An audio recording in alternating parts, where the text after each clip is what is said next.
안녕하세요, 최고민수입니다. 목소리가 좀 잠겼는데요, 나가사키에 왔습니다.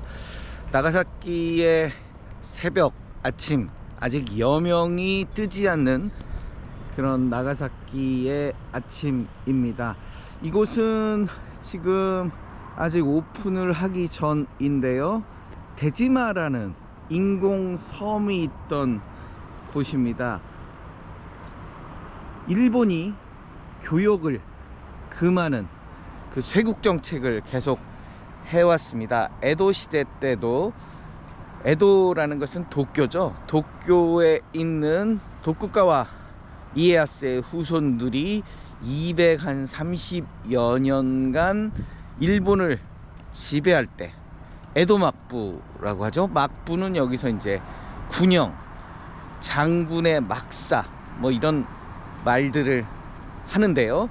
에도 막부 시절 쇄국 정책, 왜냐하면 해안가 근처의 영주, 우리가 다이묘라고 하죠.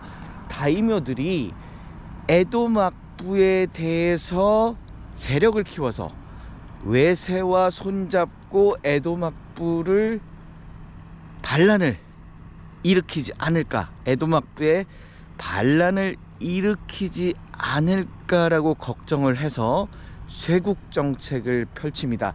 이 쇄국 정책은 비단 일본만이 펼친 정책은 아니고요, 명나라 시절부터 중국도 해금령, 바다를 막아서 더 이상 반란 세력들이 나올 수 없게, 그리고 중국 같은 경우는 중화 사상이거든요. 중국이 세상의 중심이고 다른 나라들은 오랑캐기 때문에, 그리고 자급자족이 가능한 비단, 도자기, 차 이런 물품들이 없어서 못 팔 정도로 유럽인들이 소위 말해서 환장을 한 그런 인류 그 당시에 최고의 국가가 중국이었죠. 그래서 더 이상 뭐 해외와 무역을 할 필요가 없다, 그래서 해금령을 내렸는데요. 그 영향들이 아시아 다른 국가에도 좀 영향을 준 것 같습니다. 그래서 일본도, 또 우리도 마찬가지고요, 쇄국 정책을 펼쳤는데, 쇄국 정책을 무한정할 수는 없는 거잖아요. 그렇기 때문에 필요한 물품, 그리고 선진 어떤 기술들을 받아들이자라고 하면서 열어놓은 항구, 유일한 항구가 나가사키가 되겠고요. 이 나가사키의 어느 지역이냐, 바로 이 데지마라는 인공섬입니다. 예전에는 이 데지마가 유일한 그 창고였는데요, 일본인들이 이 데지마에 네덜란드인들만 살게 했습니다. 네덜란드인들만 유일하게 교역을 할 수 있게 만든 인공섬, 또는 외딴섬이라고 하죠. 바다에 있는 그런 곳을 막아서 인공적으로 섬을 만들었는데요. 이 인공섬 데지마를 만들 당시의 방법과 어떤 설계도, 이런 것들은 지금 현재까지 전해지지 않는 미스테리로 되었다고 합니다. 원래 데지마는 네덜란드인 전에 포르투갈인들을 가둬두는 일종의 수용소 역할도 했는데요. 우리 조총이라는 게 있죠. 이게 일본 근해를 표류하던 포르투갈인들 2명이 잡혀왔습니다. 그래서 그들을 잡아서 이야기를 나눈 결과 포르투갈인들이 조총을 2개를 아주 비싸게 팔게 됩니다. 조총의 성능과 위력을 설명을 해주니까 일본인들이 깜짝 놀라는 거죠. 그래서 조총 2정을 사서 한 정을 분해를 하고, 여기 일본의 그 지역의 최고의 그 대장장이 들한테 이걸 그대로 본따서 만들어 보라고 하는 거죠. 그래서 결국 이 조총이 그대로 이렇게 본떠서 만들어지게 되고, 포르투갈인들의 기술을 그리고 어떤 무역 관련해서 내용들을 일본이 받아들여야 되겠다, 선진 문물을 받아들여야 되겠다. 그리고 그래서 맨 처음 포르투갈인들을 이 일본에 적극적으로 조총을 전해줬기 때문에 이 일본이 적극적으로 이 포르투갈인들을 받아들이면서 무역을 허용을 하게 됩니다. 헌데 포르투갈인들이 무역만 했느냐? 아닌 거죠. 여기서 기독교를 전파하게 됩니다. 기독교를 전파를 하다 보니까 이 기독교인들이 늘어나면서, 처음에는 일본이 포르투갈인들에게 호의적이었기 때문에 기독교에 대해서도 특별히 문제 삼지 않았던 거죠. 그런데 기독교의 논리가 일본의 전통적인 그런 의식, 역사와 배치되는 그런 이슈들이 많아지고, 심지어 반란도 일어나게 돼요. 나라를 전복할 수 있는 위험이 생겼다라고 하면서 일본 막부는 기독교에 대한 탄압을 하기 시작을 하게 되고요.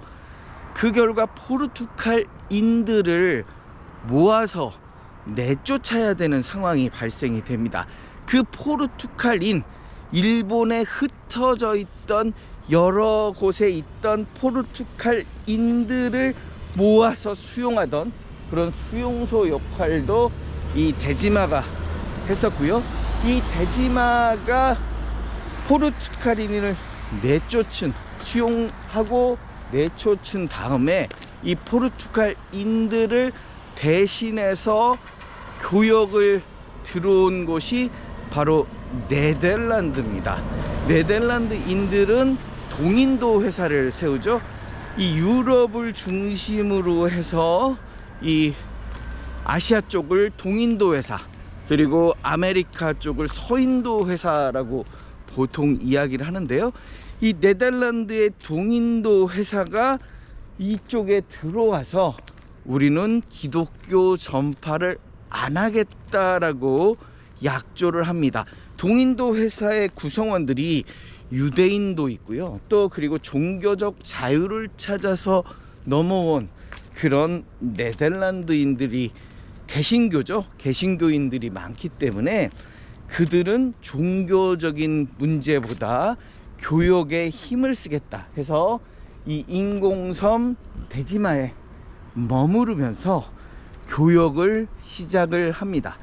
네덜란드인들에게 있어서 일본은 굉장히 중요한 포인트의 아시아 거점이 되는데요. 첫 번째로는 일본에서 은광이 나오면서 굉장히 많은 은이 이 탄광에서 나오게 됩니다. 이 은을 유럽으로 가져가는 하나의 수출 무역 창구가 이 대지마가 되는 거고요. 두 번째로는 도자기를, 일본풍의 도자기를 유럽에 전달하는 창고 역할을 이곳 대지마에서 하게 되는 겁니다.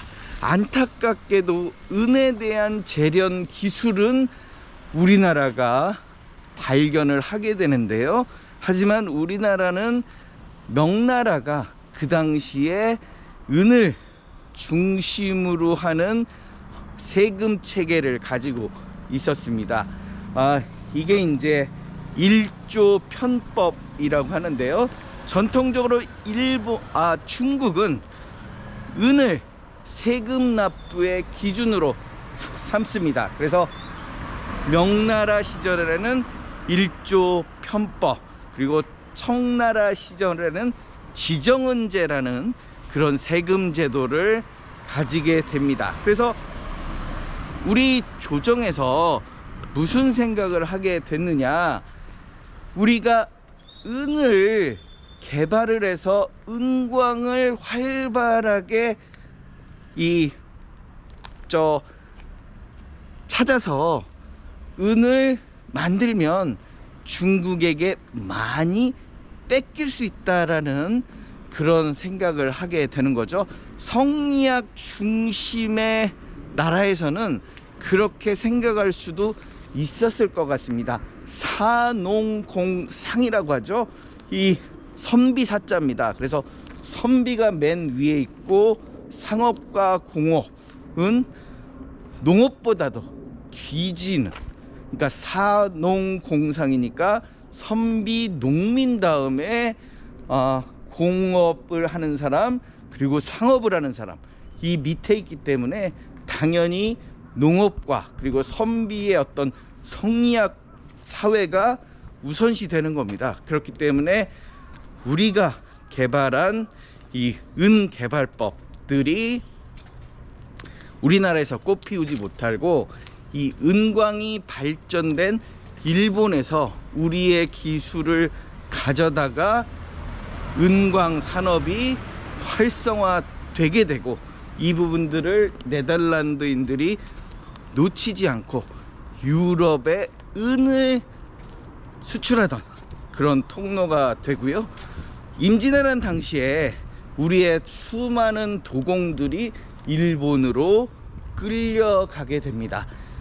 아시아에서 유일하게 1300도 이상의 고열에서 도자기를 구워낼 수 있는 나라, 조선과 중국밖에 없었다는 거죠. 그래서 우리의 수많은 도자기 그런 선조들이 이곳 규슈 지역에 많이 끌려와서 도자기 산업을 전파를 하고 그 기술을 응용해서 도자기를, 물론 중국도 도자기를 수출했습니다만 이 일본도 도자기가 주력인 그런 수출품이 되게 되고요. 그 도자기를 그리고 은을 모아서 유럽으로 가져가던 그 항구가 이곳 인공섬 대지마가 되는 겁니다. 메이지 유신 1800년대 중반 메이지 유신이 발생되기 전까지, 그리고 그 메이지 유신 전에 미국과 불평등 교역 조항을, 그런 무역 협상을 하기 전까지 쇄국 정책을 펼치던 그 일본 시대의 유일한 무역 항구, 그렇게 크지 않습니다. 부채꼴 모양이고요. 이 대지마가 그 당시에 활발하게 네덜란드와 교역을 했던 그런 장소가 이곳 대지마가 되겠습니다. 그래서 그 당시에 이 나가사키인들은 오직 유럽 사람들은 네덜란드인만 있는 줄 대부분 이렇게 평민들은 알았고요. 이 네덜란드인들을 오란다라고 부른 거예요. 오란다상이라고 부른 거죠. 오란다상은 홀랜드를 일본식으로 발음을 해서 오란다상 그랬고요. 메이지 유신 이후에 많은 서양인들이 건너오면서 포르투갈인도 있을 거고요, 영국인도 있을 거고, 미국인도 있을 거고요. 이런 다 외국인들을 그냥 통칭해서 오란다상으로 한때는 불렀다고 합니다. 그래서 이 대지마 그렇게 크지는 않은데요. 이 대지마가 육지로, 지금은 이 육지로 이렇게 연결이 됐죠. 그래서 작은 섬인데요. 이 하늘에서 이렇게 내려다보면 이곳이 나가사키 항구에 들어오는 굉장히 초입에 있습니다. 그래서 초입에 있기 때문에 어떤 무역 물품들을 이곳에 모아놓고 그 네덜란드 동인도 회사의 상선이 이 물건을 싣고 바로 나갈 수 있게 아주 중요한 지역적인 거점에 있는 곳이 이 대지마다라고 말씀을 드릴 수 있어요. 이 대지마는 실제로 들어와서 구경을 해볼 수가 있는데요. 다만 이 나가사키가 원폭 피해를 당하죠. 원폭 피해를 1945년 8월 9일 11시 2분에 이 나가사키 지역의 상공 430여 미터에서 원자폭탄 팻맨이라는 이름의 원자폭탄이 터지면서 결국 이 대지마도 잿더미가 되고, 그 이후에 2차 세계대전 이후에 다시 지은 그런 목조 주택들입니다. 그래서 대지마를 예전의 모습은 남아있지 않지만 2차 세계대전 이후에 다시 이렇게 지은 그런, 물론 돌덩이나 이런 것들은 남아 있지만요, 기본적으로 목조나 이런 것들은 사라져 있다. 그래서 이 대지마 부채꼴 모양인데요, 제가 지금 이 돌담을 지나서 이렇게 왔는데 여기가 현 위치고요. 이렇게 결코 크지 않습니다. 건물도 그렇게 많지 않고요. 들어오는 입구 이쪽을 통해서 이렇게 구경을 할 수 있습니다. 입장료를 내고 입장을 하는, 그렇게 입장료가 아주 비싸지는 않은데요, 이 대지마에 와서 한 번쯤 나가사키를 오신다고 하면 대지마에 얽힌 이런 역사들은 한번 기억을 하시면 좋겠다 라고 말씀을 드리고요. 나가사키의 가장 명물입니다. 이 보이시는 이 노면 전차인데요, 이 노면 전차 그렇게 빠르진 않지만 근데 실제 타보면 굉장히 속도감을 느낄 수가 있습니다. 이 노면 전차가 나가사키의 주된 대중교통 수단이고요. 나가사키 여행을 하시면서 이 노면 전차만 제대로 탈 줄 아시면 하나도 불편함이 없다라고 말씀을 드릴 수가 있습니다. 노면 전차는 160엔이고요, 한 번 탈 때. 그리고 1일권도 있습니다. 600엔을 내면 1일권을 살 수가 있는데요, 한 5번 이상 노면 전차를 탈 거다 하면 이 1일권을 뭐 관광 안내소라든지 주요 이 노면 전차 정류장 등에서 구입을 하시면 편리하게 대중교통을 이용해서 나가사키 주변을 이용을 할 수 있다. 나가사키가 그렇게 큰 도시가 아니기 때문에 아주 좁습니다. 편리하게 이용을 하실 수가 있겠습니다. 하늘에서 내려다본 대지마 섬의 모습이죠. 여기 보면 부채꼴 모양으로 이렇게 되어 있고요. 여기는 모형도가 이렇게 예전 모습의 모형도가 있고요. 이쪽으로 해서 건너와서 이 대지마를 한 20분 정도면 이 대지마를 충분히 구경을 하실 수가 있겠습니다. 그래서 네덜란드인들이 이 전 세계의 해상 무역을 상당 기간 점령을 했죠. 우리가 대항해 시대를 연 건 포르투갈, 그리고 다음이 네덜란드, 그리고 영국, 마지막에 미국이 세계의 패권을 쥐고 있고, 현재까지 미국이 이제 어떤 기축통화 역할도 하면서 하고 있는데요. 이 포르투갈의 엔히케 왕자라고 있습니다. 왕의 세 번째 아들인데요, 세 번째 아들이라는 것은 왕이 되기는 좀 어려운 거죠. 그 엔히케 왕자가 관심을 가졌던 것은 바다로 나가는 기술입니다. 포르투갈이라는 곳은 지중해 무역과는 거리가 굉장히 먼 나라입니다.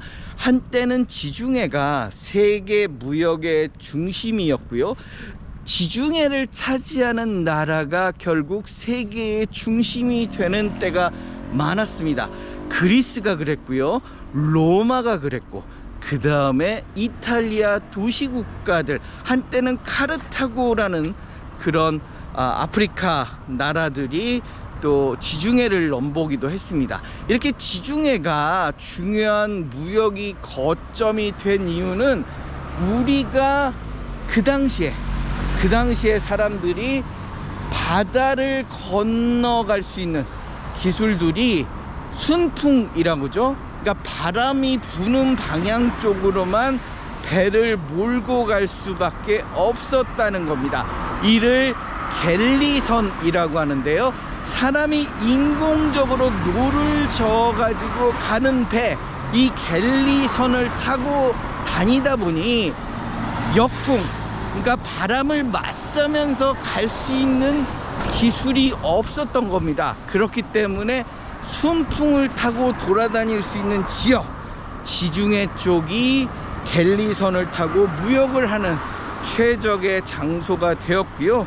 이 아프리카 역풍을 뚫고 아프리카 밑으로 내려갈 수 없었던 그 항해술 자체가 그렇게 발달하지 못했던 점, 그게 첫 번째 이유가 되겠고요. 두 번째로는 아프리카 쪽으로 내려가면 사람이 검게 변한다 라는 두려움이 있었습니다. 그래서 이 아프리카 밑으로 내려가면 검게 변한다, 그리고 아프리카 밑으로 가면 낭떠러지로 떨어진다, 이런 두려움들 때문에 이 지중해 외에는 이 아프리카나 이런 쪽으로 나가는 걸 두려워했었죠.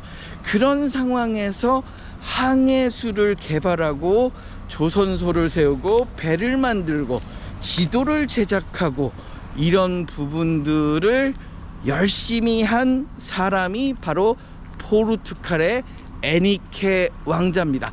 중국으로부터 나침반이 전해지면서 그 나침반 기술과 그리고 정교한 지도를, 특히 항해사들을 동원을 해서 지도를 정교하게 만들기 시작하면서 이 에니케 왕자가 아프리카 남단으로 항해를 시도하게 되고요. 배를, 그러기 위해서 역풍을 뚫고 가는 배를 만들게 됩니다. 그 배 이름이 케렉이고요. 케렉이라는 배는 그 당시에는 혁신적인 방식을 취하게 되는데요. 바로 삼각돛을 만들게 되는 겁니다. 삼각형의 돛을 만들고요. 이 삼각형의 돛을 단 배 이름은 케렉인 겁니다. 이 삼각형의 돛을 만든 배 캐라벨을 만들게 되고요. 이 캐라벨이라는 배가 만들어지면서, 삼각돛 배가 만들어지면서요, 역풍을 뚫고 가게 되는 그런 역사적인 순간이 됩니다. 이 지중해 중심의 무역에서 이제는 대서양과 태평양으로 나가게 되는 그런 중심의 바다의 왕자라고 불리는, 박명수 시간입니다. 바다의 왕자라고 불리는 에니케 왕자가 드디어 삼각돛 배를 만들면서 아프리카 중부를 넘어서 남부로까지 이어지는 항해를 하게 되고요. 이 역풍을 뚫고 가는 배를 더 개선을 해서 사각돛, 사각돛은 순풍이라고 하죠. 앞으로 가는, 뒤에서 밀어주는 바람, 이 순풍을 타고 가는 그런 배, 독수리인 것 같아요. 갑자기 독수리 종류의 이 새가 이렇게 날아가고 있습니다. 그래서 사각돛과 삼각돛, 순풍과 역풍을 뚫고 가는, 우리가 대항해 시대에서 보는 배, 바로 케렉을 개발을 하게 되는 겁니다. 삼각돛과 사각돛이 있는 그 배, 바로 콜럼부스가 산타 마리아호라는 큰 배와 작은 배 2개를 이끌고 총 3개를 이끌고 인도를 찾아서 떠나게 되는 거죠. 그 배의 원천이 바로 에니케 왕자가 되고요. 지중해 중심의 무역이 드디어 쇠퇴를 하고 이 대서양 그리고 태평양으로 나가는 계기가 됩니다. 포르투갈인들이 항해를 통해서 이 주요한 거점들을 결국 남아메리카 쪽에서 발견을 하죠. 거기서 은과 금을 엄청나게 들여오게 되면서 또 향신료들을 들여오게 되면서 포르투갈이 세계의 중심이 되고, 그 포르투갈인들이 표류를 하다 도착한 곳이 이 일본이고, 그 일본에서 포르투갈인들이 무역을 할 수 있는 곳, 바로 이 대지마가 되는 겁니다.